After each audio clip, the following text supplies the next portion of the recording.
Shubor nakaslem jong unong san Hima.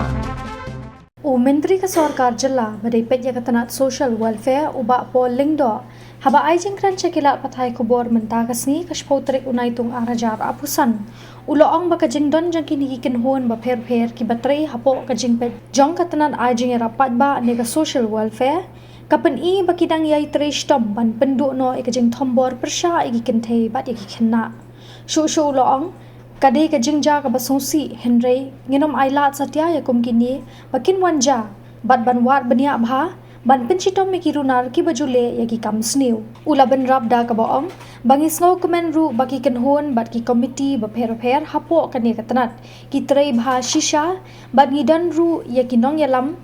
ki bangi lapen kre balala ban yalam ya kini ki komiti bat ki commission. In fact, the fact that we have these various bodies which function under the guidance of the Social Welfare Department shows our continued commitment in eliminating atrocities committed against women and children. It is a disturbing trend, but we will leave no stone unturned to bring these perpetrators to book. And I'm happy that the various commissions and committees under the department are functioning really well, and we have